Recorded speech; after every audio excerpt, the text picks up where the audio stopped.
So after God delivered the people of Israel from Egypt in this hugely dramatic event we call the Exodus, particularly the part where they crossed the Red Sea and God miraculously delivered them from the pursuing Egyptians, they ended up traveling through the wilderness for about 3 months before they landed in the wilderness of Sinai near the mountain or the Mount Sinai.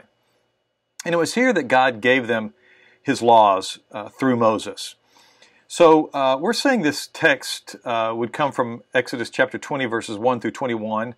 But in reality, the story of God providing His law, giving His law at Mount Sinai begins in Exodus chapter 20, but it really runs through the first part of the book of Numbers before they're there. They're actually at Sinai for like 2 years before they begin their journey on up to the Promised Land. And it's during this 2 years that God gives them His law. So very significant time. It's really here at Sinai that the people of Israel are constituted into a nation. Prior to this, they're just a group of tribes. They're just like one big family. But here, God basically brings them into existence and constitutes them as a nation with laws and such governing how they're going to live and operate.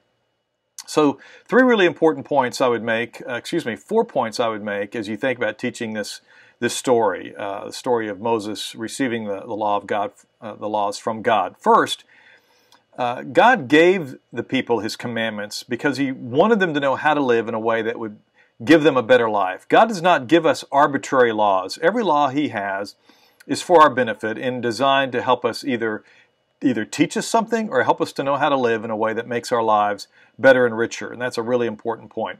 Second point I would make is that the giving of the law demonstrates that God reveals Himself and speaks to us in ways that we can understand. All of these laws are laws that are laws you can read and go, okay, I get it, that's what we're supposed to do. Even if you can't always understand clearly the motive behind the law, at least you can understand, okay, this is what God expects.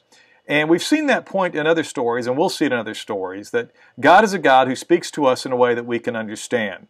That's a very important point to help people to understand, whether it's kids or even adults, that God is not some mysterious thing out there that we're trying to figure out on our own. He has revealed Himself to us in a way that we can get. Third point I would make is that the reason He's spoken to us and revealed certain things to us is because He loves us. He wants the best for us. That's why He speaks to us. That's why He gives us direction. That's why He gives us commandments and laws, because He wants the best for us. That was true for Israel, and it's true for us today. His Word, His revelation, is designed to help us know how to live because He loves us. And finally, I would point out that each of these commandments, each of the 10 commandments, it has some kind of principle or something behind it that helps us understand how we're to live even today. And I would point out, you can go to our website, sundayschoolzone.com, and there's an article there called Interpreting the 10 Commandments for Kids, and it outlines some important points for each of the commandments. So if you're interested in interpreting the specific commandments to kids, that article will help you understand each of the 10 commandments. Finally, I would note that the time spent at Sinai was 2 years. I mentioned that a moment ago.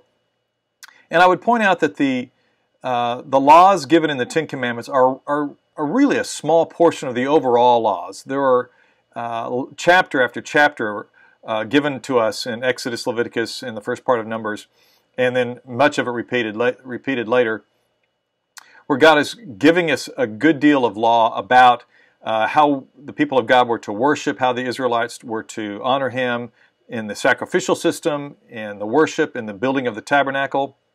So the 10 Commandments were just one small part of the overall law that was given.